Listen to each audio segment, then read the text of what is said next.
Hello and welcome to Rise Eyes YouTube channel. My name is Devduta Shah, and in today's deep analysis video, we are going to discuss about the idea of complete justice, keeping in mind the Article 142 of Indian Constitution.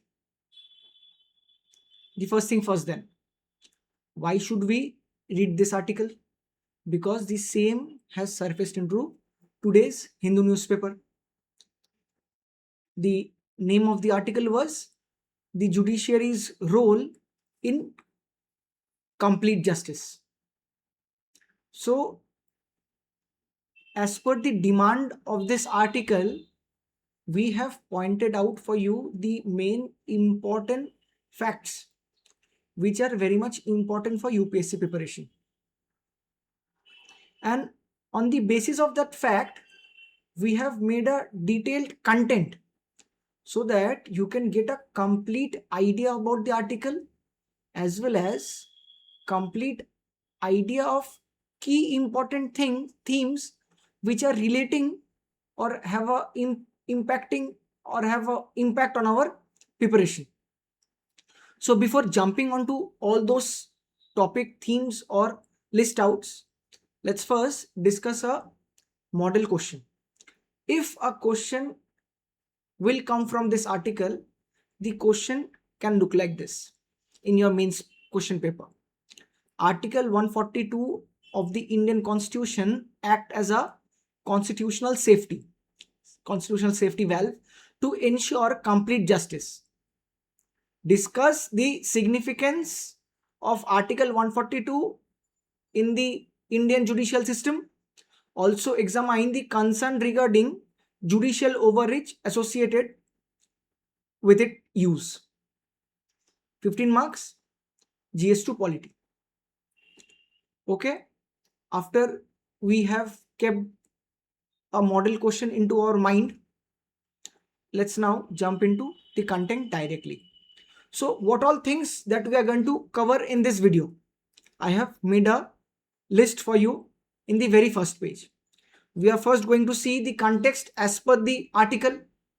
The second, the grim reality of road safety in India, which is a linked point to the context only.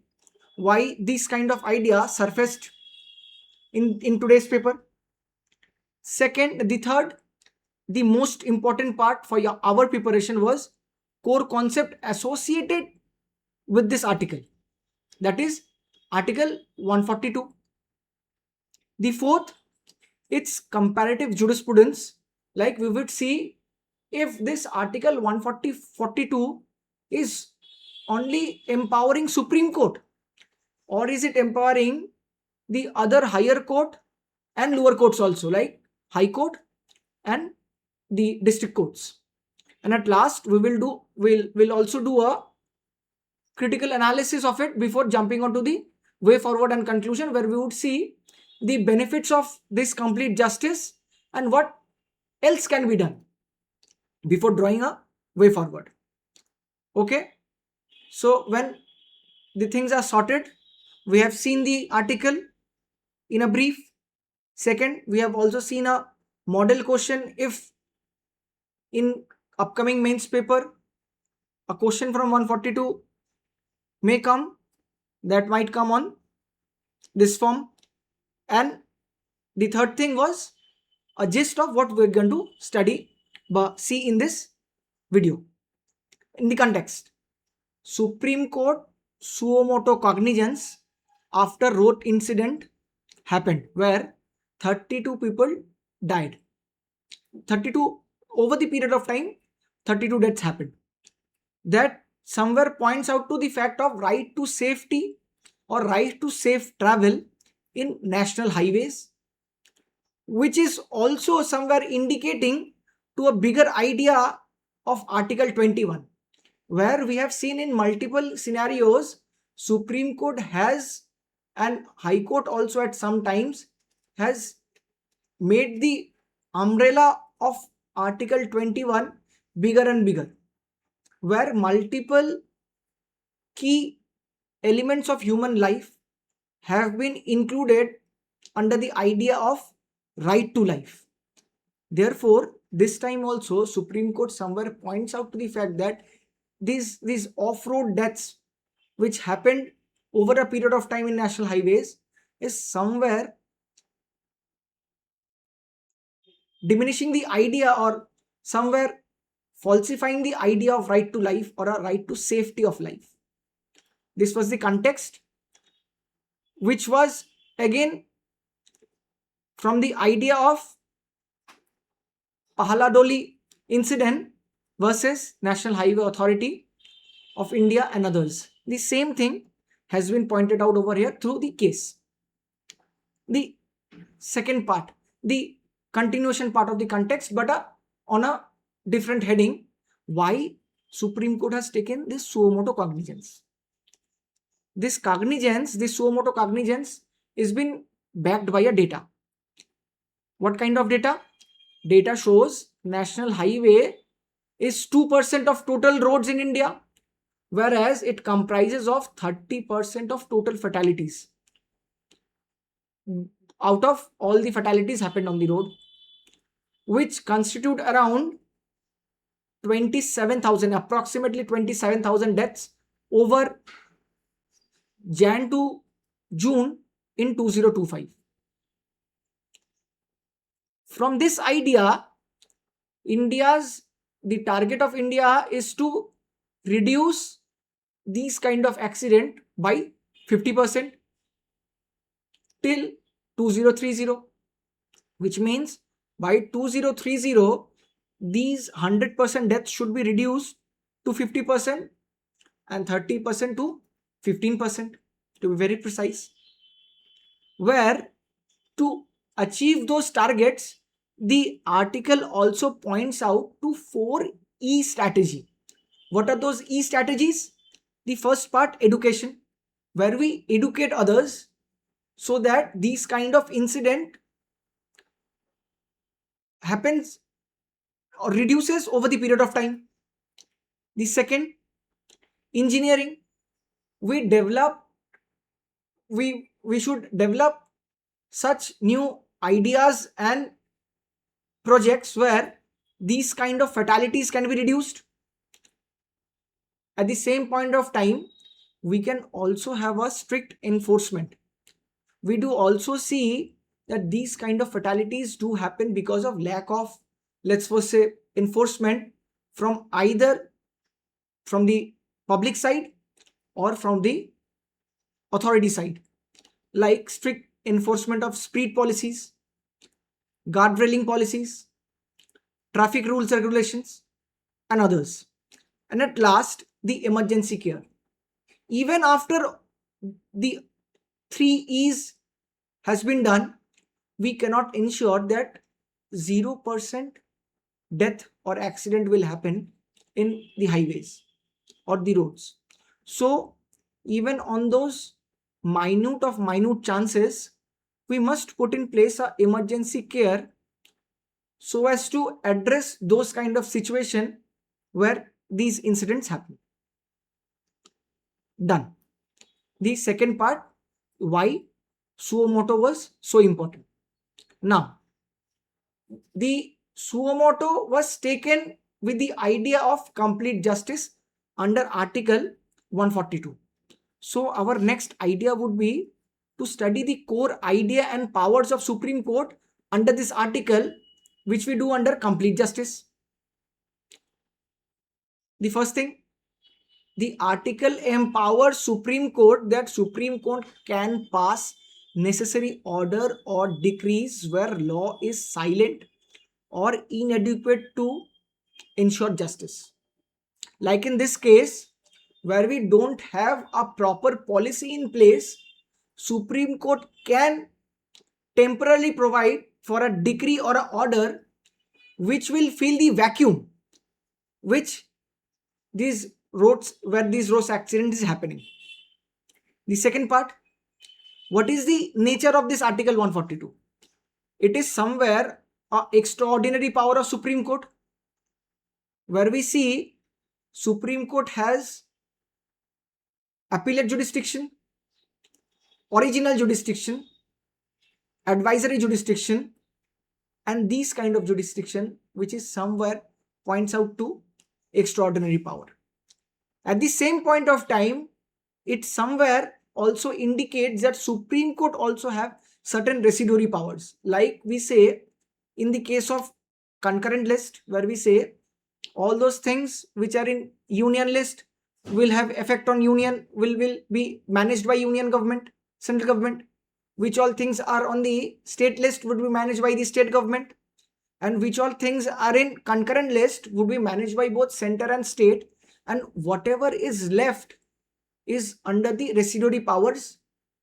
In terms of legislation, it comes to center. In terms of executive power, it comes to state.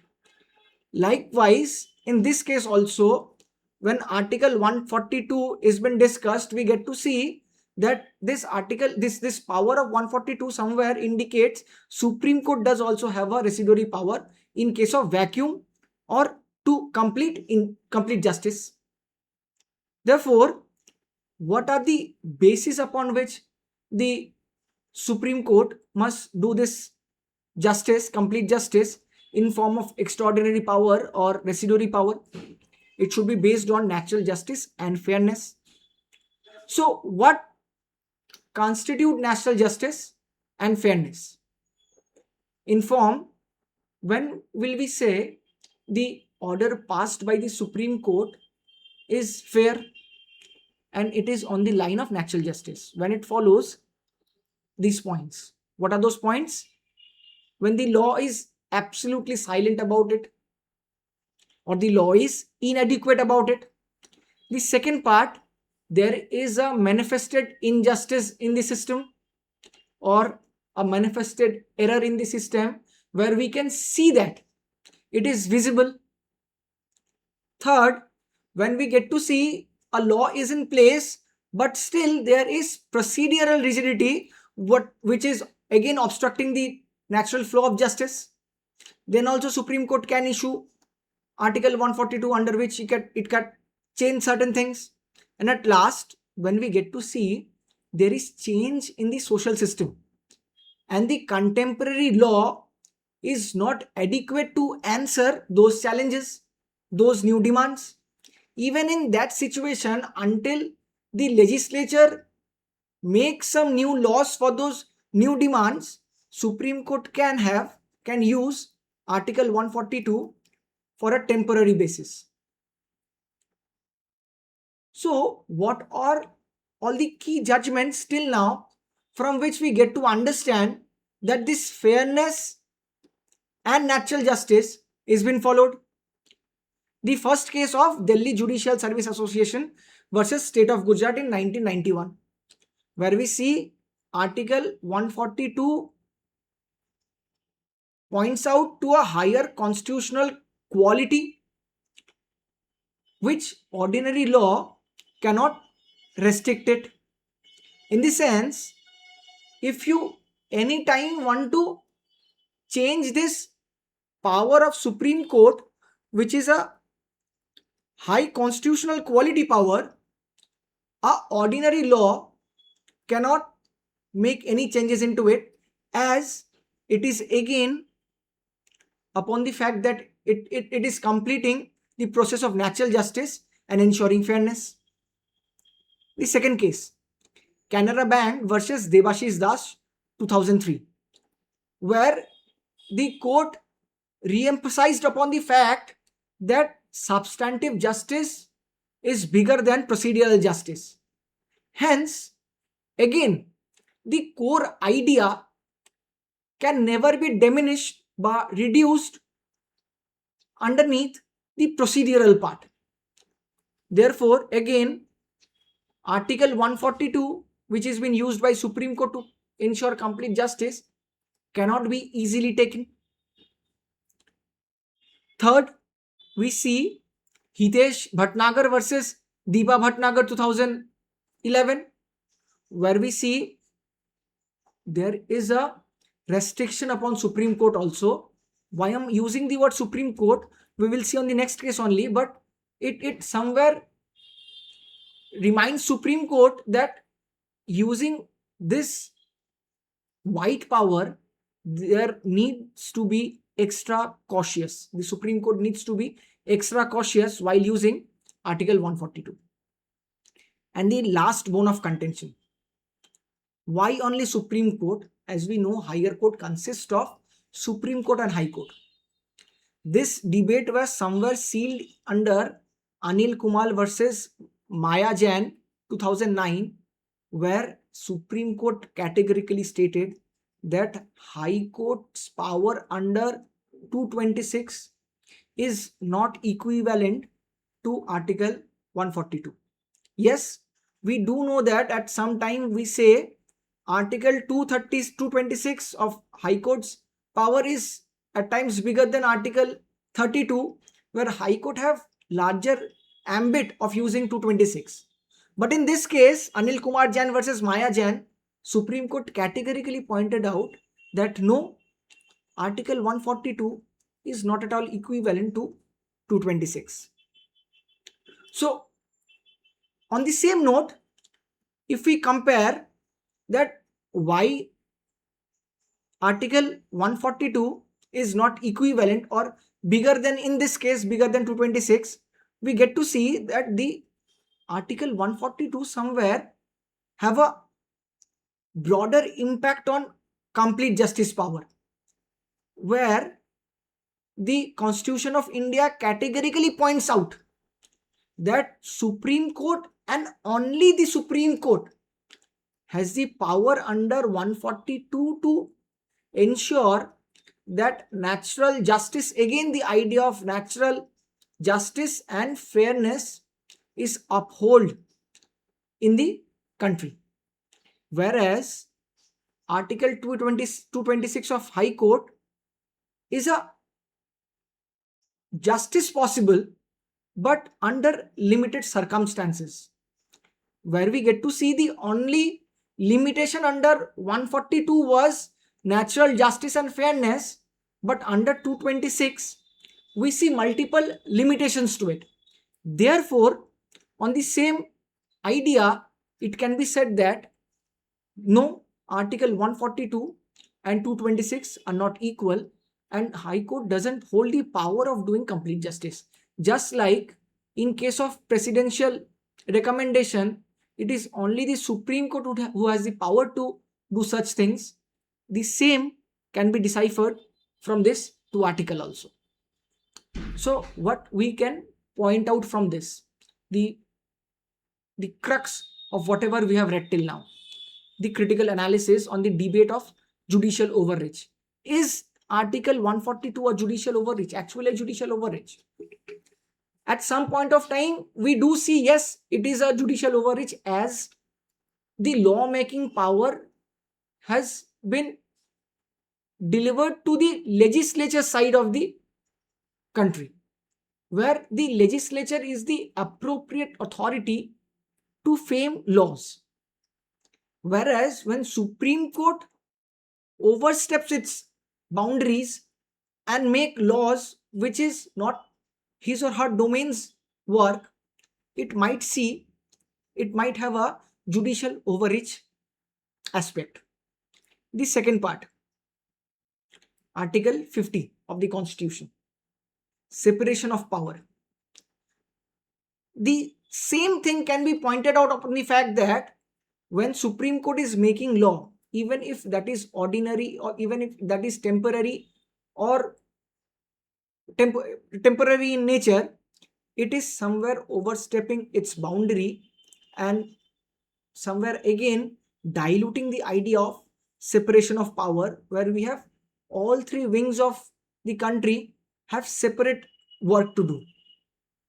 But at the same point of time, as we are doing a critical analysis, we would also see that this kind of idea has been enshrined through constitutional backing only by the forefathers of the country.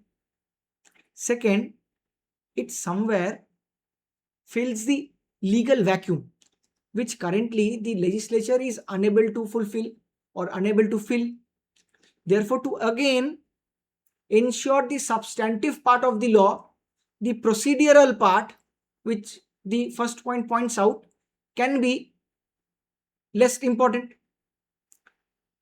Again, to ensure justice aimed involving the new realities like technology, rights, social change. Again, the same idea. Due to transition of the society, at times we see the lawmaking organ of the country lags behind due to the procedural aspect. But in this case, Supreme Court can have a high impact on the situation where it can use its order or decrees to have a temporary law in place so that anarchy or anarchy is not being played in or fairness is ensured. So keeping in mind, if we now draw a way forward, what way forward should we present in the answer writing also? The first way forward would be institutionalization of judicial self-restraint. As we have seen in the idea of Hitesh Bhatnagar versus Deepa Bhatnagar, where again court categorically emphasized upon the fact that yes, we do accept the fact that Article 142 has extraordinary powers. But at the same point of time, we should also keep in mind that these kind of power should also come in with judicial self-restraint. Judiciary should only and only intervene only when it is absolutely necessary. The second part, the transition from ad hoc directives to structured policies. The Supreme Court or all the organs of the government, all the organs of the state should also make sure that this ad hoc directives under Article 142 should not be the permanent case. The ultimate organ of lawmaking, the legislature, should step in once the Supreme Court has given directives, and it should act upon those decrees passed by the Supreme Court to make a permanent law upon that. And at last, the main important point, keeping fairness in place. When we are speaking of fairness and natural justice, we should also keep in mind harmonizing the lower courts with the higher courts, that too high courts, where we see only Supreme Court has the power to do this kind of justice, but we also recognize the fact that people of this country can have more reach. They can reach more to the lower courts and to higher courts in compared to Supreme Court. So if that is the case, we should also allow the lower courts and especially high courts to have this kind of power upon which Supreme Court have a supervisory role, so that the power is absolutely decentralized as well as it is ensured that the efficiency is kept in place through its supervision, Supreme Court supervision. On this note, if I draw a conclusion for this answer, the conclusion will look like this. While Article 142 act as a vital safety valve for the substantive justice, the state must proactively implement the 4 E's, which the article also pointed out, to secure the right to safe travel, which balancing judicial intervention with robust executive accountability as well as legislature accountability. With this, I would hope that now you would better able to solve this question. And after writing this answer, I would request you all to submit your answer in RISE IAS website so that you can get your evaluated copies and prepare yourself for the upcoming mains. On the same note, I would again thank you all for joining this session. I hope this session was helpful for your preparation. Thank you.